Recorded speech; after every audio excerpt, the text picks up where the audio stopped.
Todo-Poderoso, vamos dar início aos nossos estudos a respeito do Evangelho de Jesus, para o que pedimos a assistência e proteção dos vossos bondosos mensageiros e do nosso anjo da guarda, a fim de que nos esclareçam a inteligência e nos deem o discernimento necessário a nós, os encarnados, e aos nossos irmãos desencarnados, que aqui vieram com a permissão do Pai para bem compreendermos o que vamos estudar.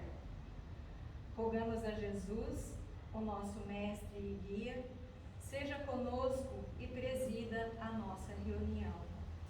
Em teu nome, Senhor, do seu bendito Filho Jesus, da nossa Mãe Maria, de Ismael e da irmã veneranda, a protetora desta casa, damos por aberto a reunião de estudos desta noite. Assim seja. Amém. Contentar-se. Não digo isto como por necessidade, porque já aprendi a contentar-me com o que tenho. Paulo, Filipenses, capítulo 4, versículo 11. A vertigem da posse avassala a maioria das criaturas na terra. A vida simples, condição da felicidade relativa que o planeta pode oferecer, foi esquecida pela generalidade dos homens. Esmagadora percentagem das súplicas terrestres não consegue avançar além do seu acanhado âmbito de origem. Pedem-se a Deus absurdos estranhos. Raras pessoas se contentam com o material recebido para a solução de suas necessidades. Raríssimas pedem apenas o pão de cada dia como símbolo das aquisições indispensáveis. O homem incoerente não procura saber se possui o menos para a vida eterna, porque está sempre ansioso pelo mais nas possibilidades transitórias. Geralmente, permanece absorvido pelos interesses perecíveis, insaciado, inquieto, sob o tormento angustioso da desmedida ambição. Na corrida louca para o imediatismo, esquece a oportunidade que lhe pertence. Abandona o material que lhe foi concedido para a evolução própria e atira-se a aventuras de consequências imprevisíveis em face do seu futuro infinito. Se já compreendes tuas responsabilidades como Cristo, examina a essência de teus desejos mais íntimos. Lembra-te de que Paulo de Tarso, o apóstolo chamado por Jesus para a disseminação da verdade divina entre os homens, foi obrigado a aprender a contentar-se com o que possuía, penetrando o caminho de disciplinas aceitas. Estarás, acaso, esperando que alguém realize semelhante aprendizado por ti?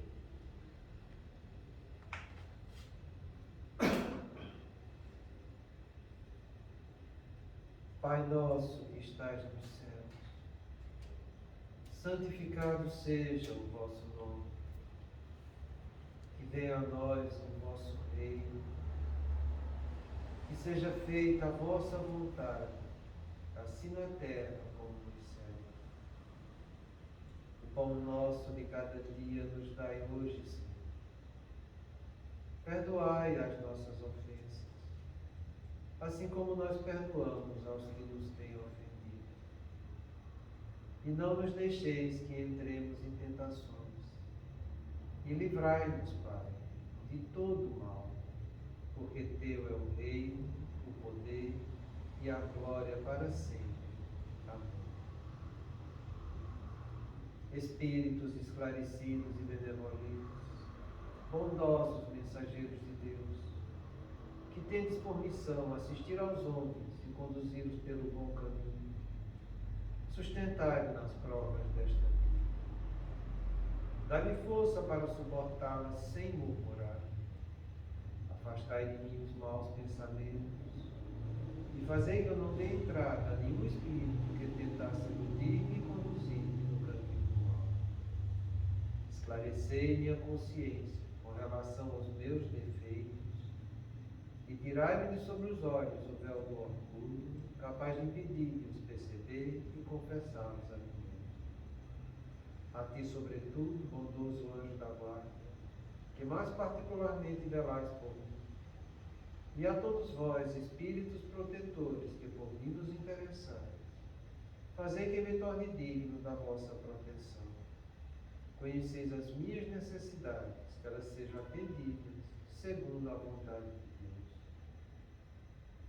Que a paz que irradia do coração de Jesus e que abrange toda a terra possa ser assimilada por todos os corações aqui presentes, tanto encarnados quanto os desencarnados, para que de posse dessa paz possamos compreender as leis que regem o mundo espiritual e ter a sabedoria de praticá-las em nossa vida diária, Senhor.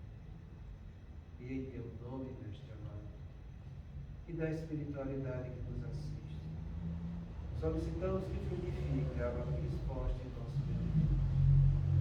Que assim seja, damos graças a Deus.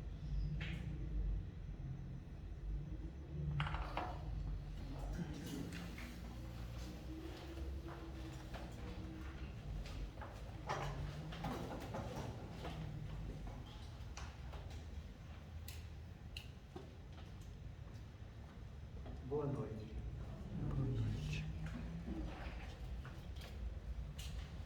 Que Deus proteja a todos. A gente viu a semana passada e a gente está analisando a influência sutil. E Kardec usou o nome de influência oculta. E como eu trouxe alguns exemplos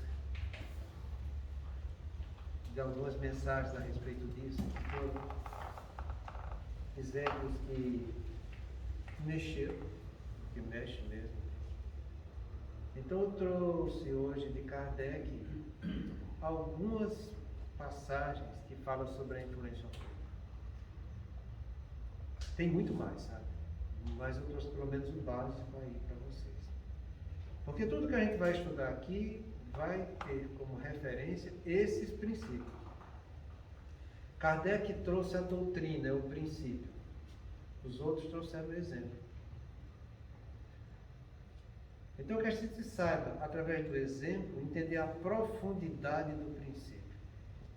Porque as pessoas leem, mas elas têm dificuldade em estudar. Elas entendem, mas têm muita dificuldade em compreender. E isso é um grande mal. Porque as pessoas lendo, dizem que já sabem. E, no entanto, poucos entenderam e muito menos compreenderam. Não é à toa que a gente está vendo a espiritualidade superior mandar a cada um de nós, através de médios missionários, exemplos para que a gente se remonte e volte a estudar a doutrina em sua profundidade. Então, já trouxe mensagem do Raul Teixeira, do Divaldo, do Chico, várias mensagens que já estão aí com vocês a respeito dessa influência oculta. A gente está estudando aqui, já faz algum tempo, essas influências sutis, a gente está vendo como ela se processa desde o começo, entende? Desde a percepção da ideia até a assimilação da ideia. E aí vai, porque a gente vai ver os quadros que vão evoluir dessa influência sutil para um quadro mais grave de fascinação e de subjugação. A gente viu aqui algumas semanas atrás que o comum que a espiritualidade inferior usa conosco hoje em dia é levar você nesse banho-maria de influência sutil a encarnação inteira, para quando chegar na velhice, quando você já não tem mais muita energia, ela te arrochar e começar a querer te subjugar, para que você olhe para trás e veja o tanto de tempo perdido, o tanto de equívoco praticado. E essa consciência de culpa gera remorso, e o remorso vai gerar cada vez mais culpa na pessoa, e ele vai ficar cada vez mais se recriminando. E quanto mais ele se culpa, se recrimina, ele entra no quadro de tristeza que a gente chama de depressão. Porque toda depressão tem essa consciência de culpa. Não existe uma que não tenha. Então você encontra as pessoas nesse grau de influência sutil a encarnação inteira. E se brincavam, a gente é levado com uma delicadeza impressionante. A gente está estudando aqui na quinta-feira um dos casos da pessoa que caiu no dinheiro, tendo que ele foi levado a encarnação inteira por influência sutil, fazendo com que ele cometesse o que a gente chama de licença moral.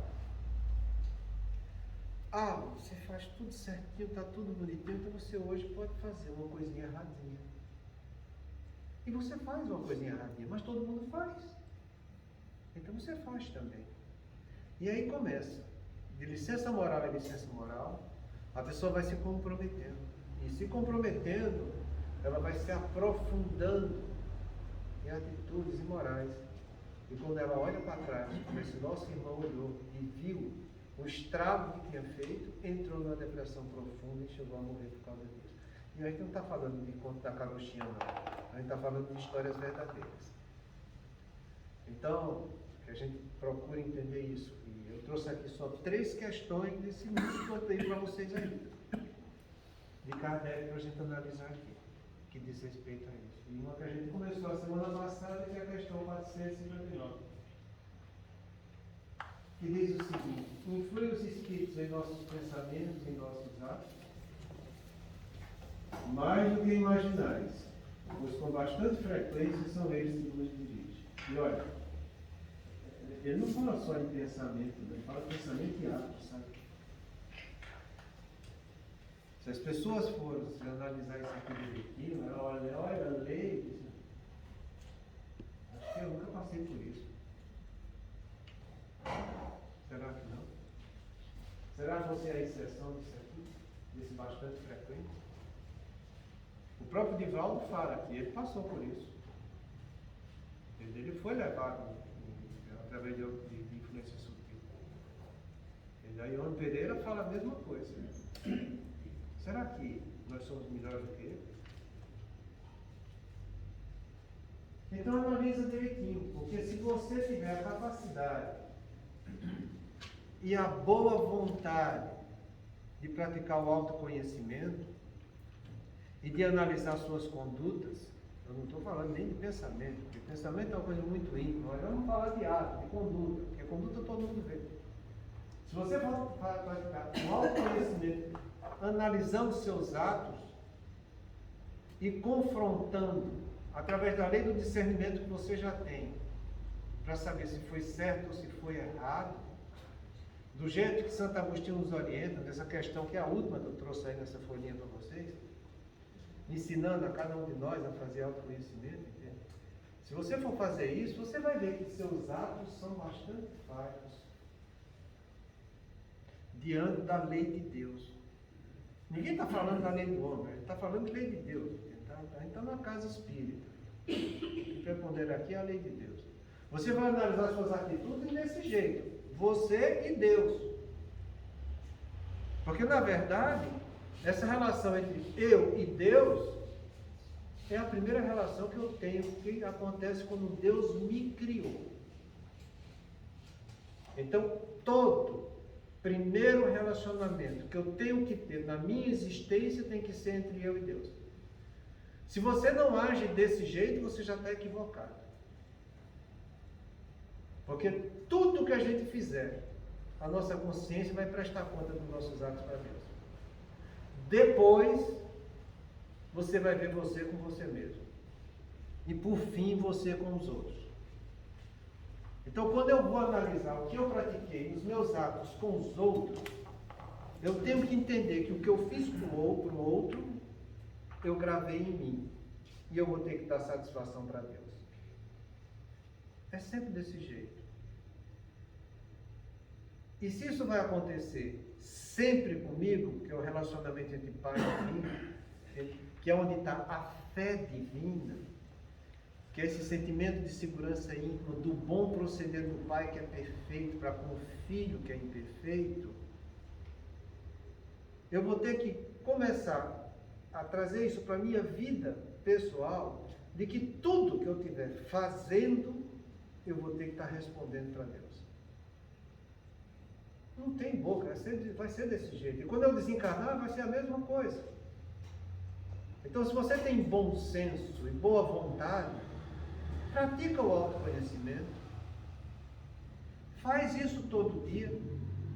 Analisa o teu parecer, como é que foi a sua atitude com seus irmãos, com sua mãe, com seu pai, com a sua mulher, com seus filhos, com seus colegas, com você mesmo. Como é que você está agindo com você mesmo? Você está cuidando bem do seu corpo, da sua saúde? Você está fazendo as coisas corretas? Está educando sua boca no comer, no beber, no falar? Analisa. E vê se teus atos são bons. Porque você analisando seus atos, você vai ver se eles são bons ou maus. E se eles forem maus, quem será que está te dirigindo? Será teu anjo da guarda? Será teus espíritos familiares? Ou será os simpáticos e os inferiores? Porque essa divisão que a gente está falando aqui, foi Kardec que fez, está na folhinha de vocês aí. Ele faz um balanço geral, depois que fala da influência dos espíritos em nossas vidas, ele faz essa relação aí, dessas 4 tipos de influência que todos nós temos. Todos. Sabe o que é todos, que ninguém escapa?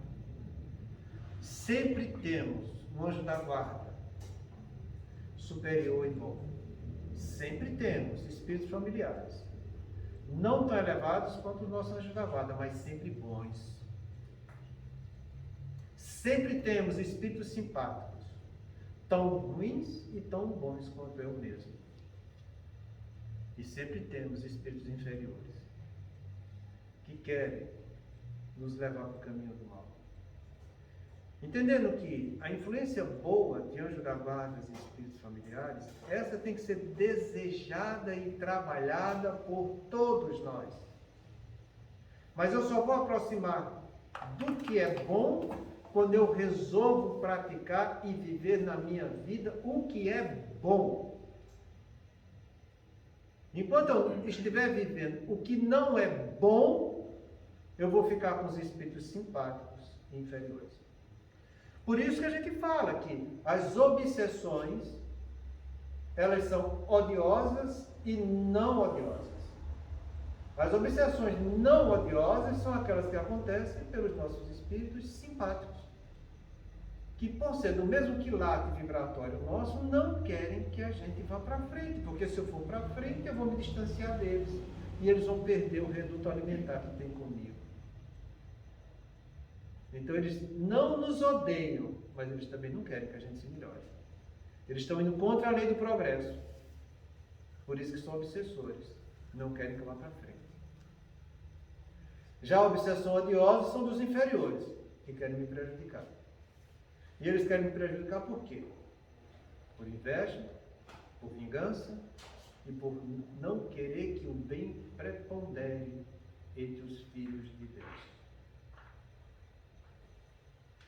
Então, de posse disso, a gente sabe muito bem analisar quem vai estar nos influenciando, quem vai estar nos dirigindo, se a gente for analisar os nossos atos. A pessoa não se melhora se ela não quiser. Se ao analisar os atos, ela vê que está fazendo coisas equivocadas, ela vai entender que ela precisa ter uma atitude consciente mais nobre naquilo que ela falhou.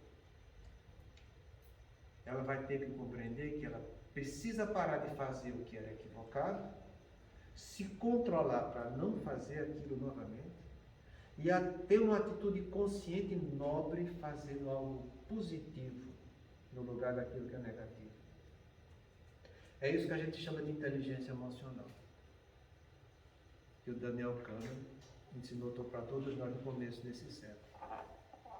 É assim que a gente pratica a nossa melhora das emoções, trabalhando sempre sentimentos de valência positiva. E quando você faz isso, você vai mudar os espíritos que estão te dirigindo. Se eram espíritos que estavam dirigindo no caminho equivocado, no caminho do mal, você vai atrair os que estão trabalhando no caminho do bem. A escolha é de cada um e o trabalho é pessoal, individual e intransferível de cada um. Porque aqueles que me dirigem a mim e não aos outros. Os meus problemas são problemas meus, não são problemas dos outros. Porque é problema do outro é do outro, não é meu? Então não queira você que os outros venham resolver os seus problemas. Porque se Deus permitiu que esses problemas chegassem até você, é porque está na dependência de você resolver esses problemas. É você que vai praticar o autoconhecimento. Eu não vou praticar o autoconhecimento por ninguém, que eu não sei o que é que vocês fizeram. Porque a gente não tem só que analisar ato, eu tenho que analisar o que motivou o ato. E eu lá sei o que é que motivou o ato dos outros. Deus não analisa atos, Deus analisa os motivos que geraram os atos. Isso está escrito no livro dos Espíritos mais de 7 vezes, eu acho. Então, você vendo o seu ato equivocado, você vai saber o que te motivou a agir daquele jeito. Ninguém mais vai saber. Então, se você atrai espíritos inferiores praticando os atos equivocados, você vai saber o que te motivou aquilo e como você vai fazer para não praticar aquilo novamente. Então, o problema é de cada um. Não queira passar os nossos problemas para os outros, porque isso não vai dar certo. Entende? Então, é de posse desses conhecimentos, analisando esses princípios, que a gente vai trazendo isso para a nossa vida pessoal e depois levando para a nossa vida de relação. Porque enquanto eu não fizer isso, eu vou continuar sendo joguete desses espíritos que vão estar nos dirigindo. E sendo joguete, olha, enquanto eu tenho saúde, vigor, eu sou jovem, eu tenho energia, tenho potência, a coisa vai bem. Mas a vida da gente não é só assim. A gente nasce, cresce, vai desenvolvendo, depois vai decaindo. E é aí que está o problema. O problema é quando eu estou decaindo. É quando eu não estou tendo energia para reagir. E é aí quando eles apertam o cerco. Porque eles vão abusando de você de uma maneira insidiosa, sutil, leve, fazendo você se comprometer com licenças morais que você sabe que são atos equivocados, mas que você se dá o direito de fazer, e você vai se vinculando com eles, porque, é como Jesus falou, ninguém há de servir a dois senhores. Há de amar um e odiar o outro. Então não tem essa história de você dizer que eu sou bonzinho durante a semana e pratico meus deslizes no final de semana. Isso não existe. Quem está fazendo isso já está do lado negativo. Porque ele sabe o que é positivo, está se recusando a fazer o que é positivo, arrumando licença moral para viver do que é negativo. Então que a gente reflita um pouco nisso, sabe? Porque se você não fizer isso agora, enquanto você está tendo capacidade de reagir, aí depois a coisa vai ficar mais comprometedora, sabe? Eu trouxe outra pergunta, também está nessa linha consistente, que é a pergunta 460. É até sequência, né? De par com os pensamentos que nos são próprios, outros haverá que nos sejam sugeridos. Vossa alma é um espírito que pensa. Não ignorais que muitos pensamentos vos acordem a um tempo sobre o mesmo assunto, e não raro contrários uns dos outros.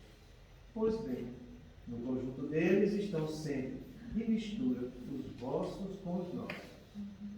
Daí a incerteza que vos vedes, é que tendes entre vós duas ideias que se combatem. Kardec faz essa pergunta que é muito interessante para nós, sabe? De par com os pensamentos que nos são próprios, outros haverá quem nos sejam sugeridos. A gente tem vários trabalhos de neurociências e começaram com Daniel Kahneman em 2002, quando ele começou a definir pensamento tipo 1 e pensamento tipo 2. Olha, a gente está falando de Kardec aqui, esse livro foi escrito em 1857. Eu estou falando que a neurociência chegou a estudar essa dicotomia do pensamento e mostrar cientificamente como que acontece em 2002. É no livro Inteligência Emocional que ele define essas coisas e que a repercussão foi tão grande que esse livro é considerado um patrimônio da humanidade. Ele é de graça em qualquer canto do mundo que você tiver, na linguagem que você tiver praticando. Tamanha a importância que tem esse livro. Então ele conseguiu mostrar por trabalhos científicos que a gente tem um pensamento tipo 1, que é um pensamento intuitivo, que é um pensamento que você não gasta energia nele, você não gasta esforço, ele não passa pela tua vontade, ele apenas brota nas tuas ideias e estão lá um monte de pensamentos. E nesses pensamentos, entende, você tem vários deles que são antagônicos, entende? E que estão chegando até você, e que cada ideia que te chega, essa ideia, esse pensamento, traz junto com ele a ideia que é a representação simbólica ou cognitiva do pensamento, junto com uma emoção, que é o que dá origem ao pensamento, e um julgamento. Porque cada pensamento, ele adquire um julgamento que é oposto àqueles outros pensamentos que diz respeito ao mesmo fato. E ele mostra que na cabecinha da gente você tem sempre esses pensamentos antagônicos, entende? Onde você vai ter pensamentos com mais teor moral ou com menos teor moral. E isso aí é uma variedade imensa de pensamentos que surgem sem você gastar energia. Se eu não gasto energia, se eu não faço esforço para isso, se eu não uso a minha vontade para isso, é porque aquilo já é meu. Ou se não é meu, está sendo sugerido, vindo de fora para dentro para mim. E aí que é interessante você ter esses pensamentos intuitivos quando você traz para essa escala que Kardec fala, que a gente tem pensamentos que nos chegam do anjo da guarda, dos espíritos familiares, dos simpáticos e dos inferiores. Porque a gente não gasta energia para esses pensamentos. Aquilo que já é meu brota naturalmente de mim. Aquilo que não é meu é como se estivesse sendo falado para mim através do pensamento. Ele vai explicar isso direitinho na próxima questão. Então a gente tem em cada um de nós pensamentos intuitivos que você não gasta energia e que penetram no teu cérebro. E essa penetração no cérebro da gente é interessante, sabe? Porque ela vem por locais diferentes. É muito bonito quando você faz um trabalho de neurociência através de ressonância funcional, fazendo com que a pessoa tenha pensamento tipo 1 positivo. Quando a pessoa está no pensamento tipo 1 positivo, é a área pré-frontal dele que acende junto com a área dos sentimentos. Quando a pessoa está tendo pensamento tipo 1, que diz respeito à vida humana, o que acende é a corticalidade toda atrás do lobo frontal, que é no parietal, temporal, occipital, que é onde estão registrados os órgãos e sentidos do meu corpo, que vem através da visão, da audição, da gustação, do tato e assim por diante. É um pensamento que diz respeito à minha vida humana, do que eu estou percebendo aqui agora. E quando eu estou analisando meus desejos, que são aquelas coisas que eu já tive prazer ontem, que quero sentir prazer hoje novamente, esses pensamentos são registrados através dos gânglios basais, em estruturas profundas do nosso cérebro, que é onde estão os nossos instintos. Então são áreas cerebrais diferentes que esses pensamentos entram. E que a neurociência consegue documentar isso hoje, mas que a doutrina espírita, na parte filosófica, já trazia isso para nós. E que Jesus, do ponto de vista religioso, já trouxe quando disse que ninguém há de servir a dois senhores. Então você junta as duas coisas, religiosidade, filosofia e ciência, todas falando a mesma coisa. A mesma coisa. Você acha que quantas vezes você já escutou nas encarnações que já teve aqui na Terra, que foram muitas, e que você já leu isso que Jesus disse, ninguém há de satisfazer a dois senhores, há de odiar um e amar o outro. Isso é um princípio universal. A gente só tem duas correntes fluídicas no universo inteiro. Uma positiva, outra negativa. E não tem a terceira. O mais ou menos já é negativo com duplicidade de culpa. Porque ele sabe qual é o positivo e se contenta em fazer o que é negativo. Então a gente só tem duas correntes. Ou você está de um lado ou você está do outro. Não tem meio termo. Então, quando você for se analisar, você tem que saber que lado você está. Você que vai fazer o juízo de valor de você mesmo. Porque quando você faz isso, você está ativando sua consciência, que é a capacidade de eu entender e julgar a minha realidade, fazendo um juízo de valor das minhas atitudes. Isso é que é a definição de consciência. Então, que analise você. Porque você vai saber que tem pensamentos que são próprios e tem pensamentos que são sugeridos. Então, ele explica muito bem. A vossa alma é um espírito que pensa. Deu para entender a diferença disso aqui? Entre alma e espírito? A nossa alma é um espírito que pensa. Eles não são alma, eles são espíritos desencarnados. Mas pensam como eu penso, são todos espíritos, um encarnado e outro desencarnado. Então, relacionamento existe entre ambos. Não é porque eu estou encarnado que eu não vou ter nenhuma influência no mundo espiritual. Muito pelo contrário. Entende? Meu espírito não fica enclausurado dentro do meu corpo. Muito pelo contrário, ele se irradia através do meu corpo. Meu corpo é que fica enclausurado pela matéria densa que ele tem. O meu perispírito não, ele irradia a nossa alma. E isso a neurociência também documenta isso hoje em dia. Porque se você pegar seu smartphone lá e colocar fotos Killians, você vai ver como é a sua aura, como é documentado isso. E não só a sua de ser humano, mas você vai ver a aura dos vegetais, dos inorgânicos, dos animais, tudo irradiando e participando do mundo espiritual. Então a gente vive nesse meio de energia, em que eu irradio e recebo também radiação. Isso é tão bonito. Tem um trabalho de... Você sabe que os russos é que são meio fuçados nesse negócio de máquina killer. O último trabalho deles que eu vi, eles fazem máquina killer do corpo inteiro de uma pessoa que está encaminhando para desencarnar. Rapaz, eu achei aquilo ali fantástico, porque ele mostra que você vai perdendo a energia vital das pernas, da barriga, depois do coração e depois fica só na cabeça.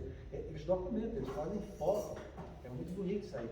E se você for ver o livro de André Luiz, Obreiros da Vida Eterna, o Jerônimo preparando o desencarne dos irmãos, a sequência é a mesma. Mas sabe o que é a mesma?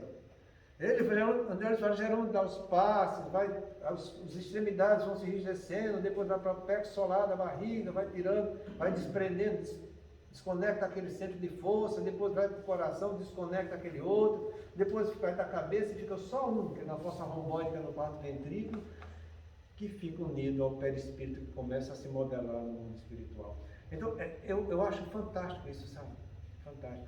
Tem um trabalho, esse eu tinha salvado no outro computador que eu perdi, em que ele consegue fazer a máquina química de uma paciente tendo crise convulsiva. E o que é interessante na crise convulsiva é que existe um relato de duas auras ocupando o mesmo corpo no momento da crise. Se você for ler o livro de André Luiz, nos domínios da mediunidade, eu acho que é no capítulo 8 ou 9, em que ele Ele descreve como possessão, que na verdade é uma crise convulsiva que acontece. Ele mostra que, chega na casa espírita, um irmão nosso que é adoentado e obsidiado, para realizar o trabalho, eles permitem que o obsessor entre. E quando ele entra, o cara tem uma crise convulsiva espetacular na hora. Né? E André Luiz descreve a crise convulsiva bonitinha como que é. Os dois espíritos se engafiando em cima daquele corpo. Então, essas coisas é que eu acho fantástico, sabe? É você ter a descrição filosófica da doutrina junto com as documentações científicas hoje em dia, mostrando que a coisa acontece desse jeito. Isso é muito bom, porque isso vai dar força e vigor para que você veja que a doutrina espírita não é uma coisa que eu estou viajando na maionese. É uma coisa que é documentada hoje em dia e referendada pela ciência, sabe? Então, a alma é um espírito que pensa que está encarnado, está sujeito à influência da carne, mas ele participa constantemente no mundo espiritual. É muito interessante isso. Tem um trabalho de neurociência, que o Pedro cada vez fala muito disso. Ele fala que quando a pessoa está tendo relacionamento social, ele ativa no cérebro uma rede de modo padrão. É muito bonita essa história de rede de modo padrão. Se você for entrar até no Wikipedia, ele fala desse negócio de rede de modo padrão. Ele escreve ali, dá uma pincelada boa na coisa. E o que é interessante, quando eu estou convivendo socialmente com o outro, falando, trocando ideias, coisas e tal, então fica no meu cérebro essa rede de modo padrão, que é uma rede social. E o que é mais interessante, sabe? É quando você está em repouso absoluto. Que você não está tendo conversação com ninguém. Que você está você e você. Essa rede de modo padrão, ela atua. E as pessoas, os cientistas ficam perguntando como que vai atuar uma rede de modo padrão, que é de convívio social, nas pessoas que estão travando diálogo, se a pessoa está caladinha, quietinha, em silêncio, e essa rede de circuitaria neuronal está funcionando. Vocês que são espíritas sabem por quê, né? É por causa disso, do pensamento intuitivo. Porque eu estou conversando mentalmente com os irmãos desencarnados. E eu não estou viajando na maionese. Porque quando você chega no livro dos Espíritos, na lei do trabalho, Kardec pergunta lá, mas o repouso também não faz parte da vida do homem? Faz. E é um direito e deve ser trabalhado. Porém, quando você está em repouso, entra em contato mais direto conosco do mundo espiritual. E é aí que a rede de modo padrão ela atua. Se você quiser ver nos livros de André Luiz, você pega o livro Sexo e Destino dele e ele vai conversar com a Marita. E Marita está lá no quarto dela chorando porque o pai estava querendo seduzi-la e tal. E o Félix pergunta, conversa com ela. Pergunta que ela te responde.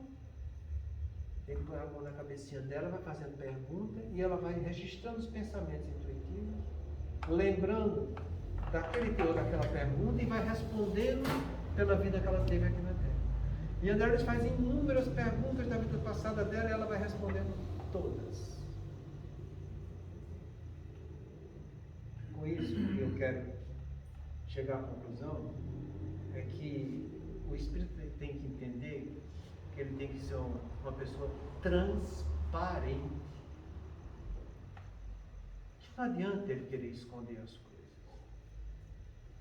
Que quanto mais ele quer esconder, mais ele pensa em esconder, mais ele está mostrando para o mundo espiritual que ele quer esconder. Porque o meu pensamento é isso, ele se retrata no meu corpo perispiritual e mostra para todos os outros como se fosse uma tela de televisão aquilo que eu estou pensando. Então, quanto mais eu penso em esconder, mais eu irradio.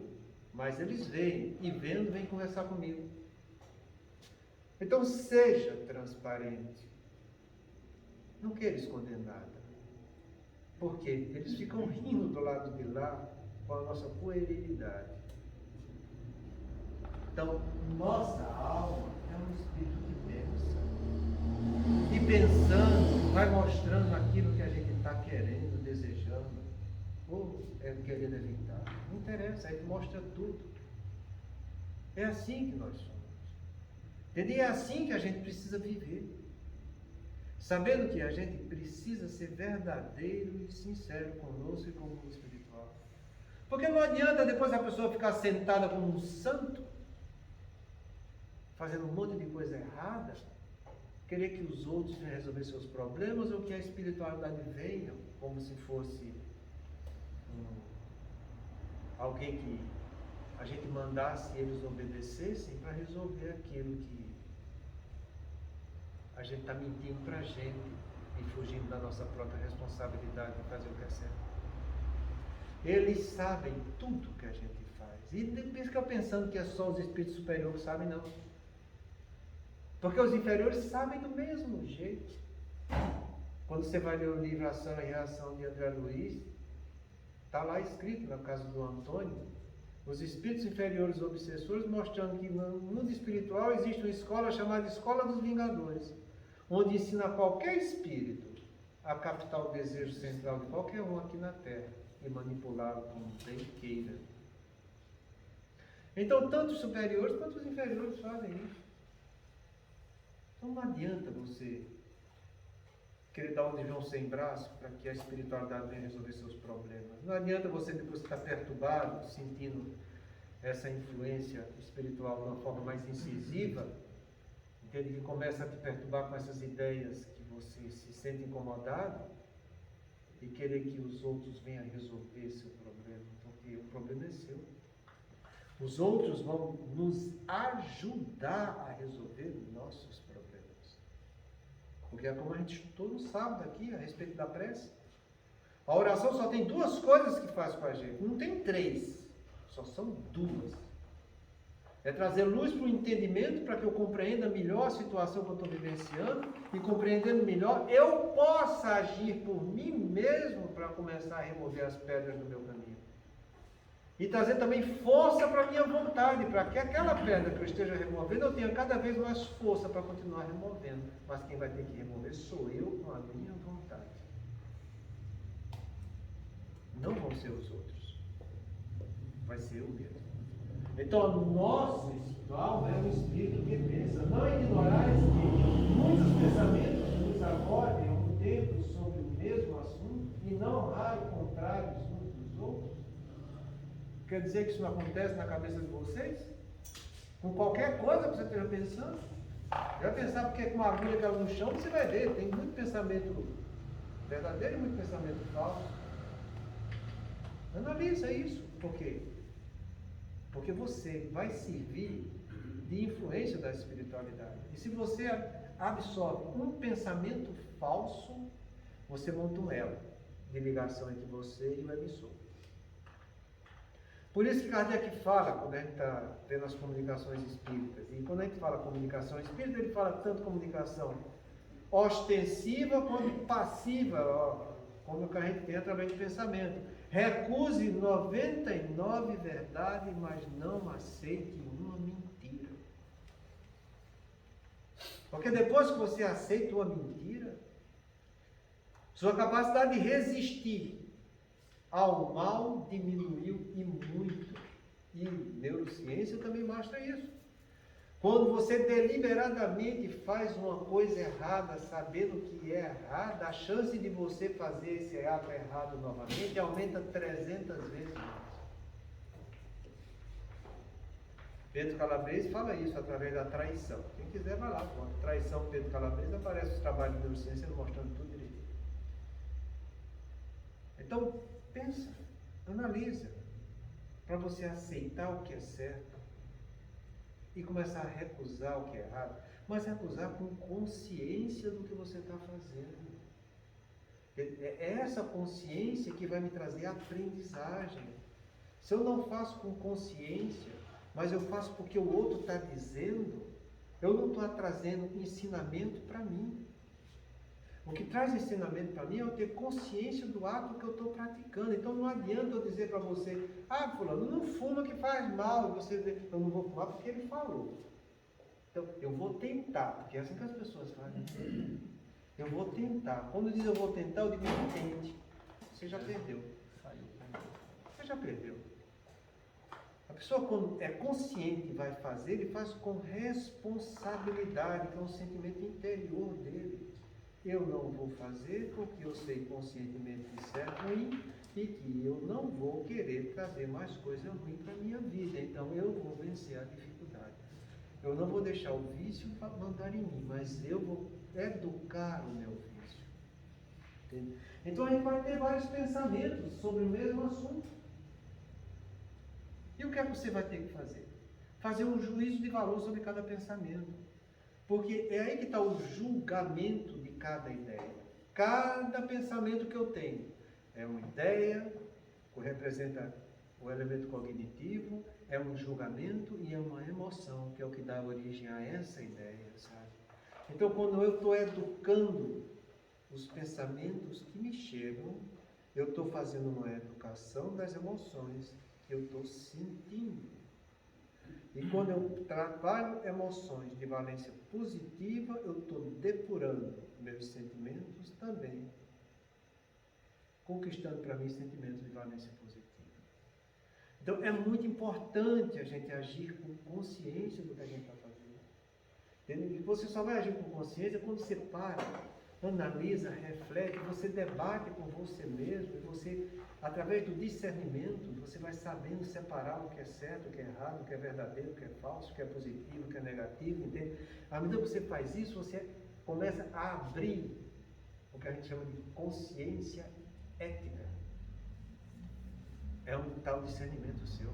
Você ampliando essa consciência ética, você vai ter cada vez mais capacidade de poder separar os valores daquelas ideias que estão te chegando, porque você vai analisar o julgamento de cada ideia de uma maneira automática, à medida que você começa a se instruir para trabalhar nesse sentido. Então, todos nós temos o tempo todo isso aqui, pensamentos contrários, que vem sobre qualquer assunto que você esteja pensando. Qualquer assunto. Kardec, ele é tão grave que ele chega no livro dos médios e dizer: evoque uma pedra que essa pedra fala, porque tem espírito para tudo, até para se passar por pedra. Se você evocar o sol, vai ter um espírito que fala: eu sou o sol. Tem para tudo, tem. Então, se tem espírito para tudo, cuidado com o que você pensa, porque você é que tem que fazer essa qualificação em você mesmo. Eu não sei o que passa nos pensamentos da cabeça de vocês, eu sei o que passa no meu. Então, cada um é senhor de si. É por isso que Jesus falou numa frase bem curta, que a cada um será dado segundo o seu merecimento. Não é segundo o merecimento do outro. Então, o bem que eu faço para o outro, eu fiz para o outro, eu não fiz para mim. É o merecimento de cada um. Entende? Então, cuidado no que você está fazendo, entende? Porque isso depende do teu esforço, da tua capacidade de querer se melhorar, de ser um ser humano melhor, de ser um espírito mais educado, um espírito mais evoluído. Se você quer ser, entende? Tem espírito para tudo, até para pedra, para sol, tem também para santo. E tem almas santificadas. Nós temos um anjo da guarda, que é um espírito superior e muito superior, que está o tempo todo nos intuindo com pensamentos para que a gente faça o que é certo e no caminho do bem, do belo e do bom. Se dedica a se esforçar nesse sentido, que o teu relacionamento com esse anjo da guarda vai ser estabelecido e você vai ter esse contato direto, estando ele, sabe Deus aonde. Você vê esse exemplo no livro de André Luiz, nos domínios da mediunidade. Quando, no final da reunião, acho que é Clementina o nome da mulher, ela vai fazer a oração, a prece final, e ela se concentra, e ela começa a falar, e André Luiz fica olhando e diz: opa, onde é que está o homem? Onde é que está o protetor quando eu estou vendo? Ele vê só um jato de luz chegando na cabeça dela. E o Paulo fala para ele: isso aqui é o protetor dela, que ele já estabeleceu um contato íntimo com ele. Ele está, sabe Deus aonde. Mas ela mentalmente, como já tem esse vínculo com ele, através do esforço próprio dela, consegue registrar o pensamento com a beleza da comunicação que nós estamos trazendo. E dá uma beleza, uma comunicação muito bonita mesmo, entende? A respeito do pensamento. É fantástica essa mensagem, muito bonita. Então, é assim que a gente vê, pelo exemplo que Chico nos traz, através do André Luiz, dos princípios que a gente estuda dentro da doutrina espírita. Então, todos nós podemos fazer isso e saber qualificar esses pensamentos. Entende? Pois bem, no conjunto deles estão sempre a mistura dos vossos com os nossos. Daí a incerteza que vos vedes é que tendes em vós duas ideias a se combater. O tempo todo a gente está nesse aqui. E o que é interessante, sabe, que o nosso ego, nosso ser humano que a gente está vivendo nessa vida aqui agora, ele sempre vai encontrar justificativas para que os pensamentos que lhe apetecem sejam sempre aceitos. É muito interessante isso. Isso também é trabalho de neurociência. Ele mostra o seguinte: quando a pessoa tem pensamentos intuitivos, que é o tipo 1, em que ele não faz esforço, que brota na mente dele, ele também tem os pensamentos tipo 2, que são os pensamentos que nascem da vontade, daqueles que eu faço cálculo, daqueles que eu vou analisar, que eu vou refletir, que eu vou tirar a conclusão. E o que é interessante é que os primeiros pensamentos tipo 2 que eu tenho, o primeiro movimento dele é tentar justificar os pensamentos intuitivos que eu estou aceitando. Porque às vezes as pessoas pensam que só por ser pensamento tipo 2 que está usando a vontade vai ser positivo. Não é. Não é. Normalmente os primeiros pensamentos que eu tenho tipo 2 são para justificar os pensamentos tipo 1 que eu sinto a atração por eles.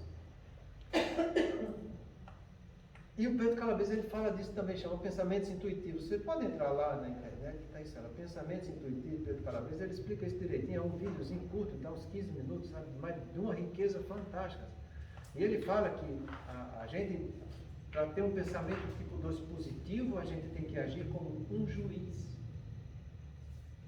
Ele não tem nada de religiosidade, né? É só um neurocientista, tá entendendo?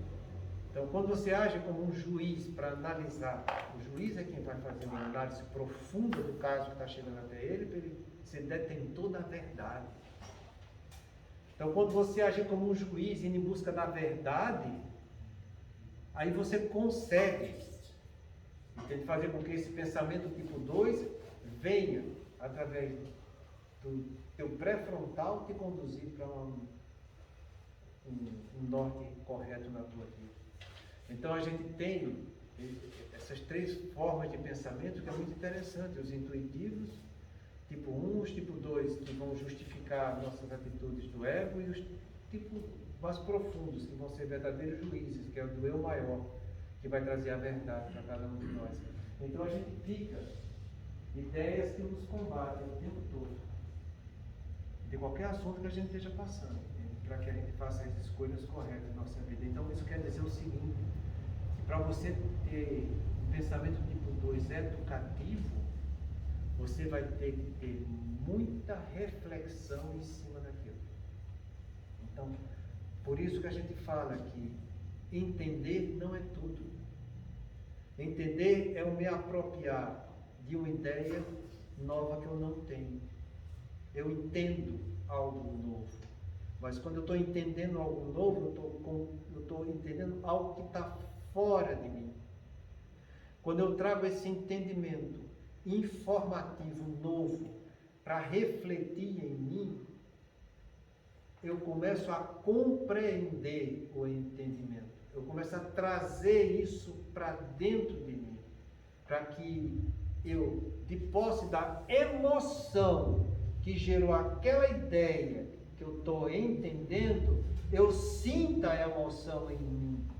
Quando eu sinto, eu trago um conhecimento informativo para ser um conhecimento reflexivo. Eu trago uma coisa que eu entendo para algo que eu compreendo. Porque só depois que eu compreender e sentir a emoção em mim é que eu vou concordar em fazer. É isso que chama de educação. Eu trazer informação para a minha reflexão, para que eu possa agir com consciência de causa daquilo que eu vou querer praticar de novo, que eu sei que ainda não é meu, mas que eu, na medida que eu for exercitando, eu vou me apropriando daquilo ali. É desse jeito que a gente precisa trabalhar, com consciência do que a gente está fazendo, para que a gente, através desse esforço próprio, a espiritualidade superior, vendo que a gente quer realmente ser um tarefeiro do bem, continue nos estimulando no caminho do bem, do belo e do bom, através de pensamentos intuitivos, à medida que a gente se esforçar nesse sentido. Mas na semana que vem a gente vai ver a questão seguinte, que diz respeito também a uma complementação de Kardec com o Espiritismo.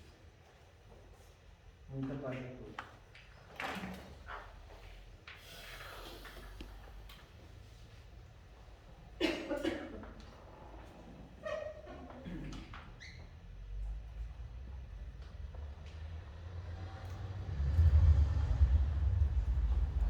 Vamos fazer nossa prece, como já é de costume.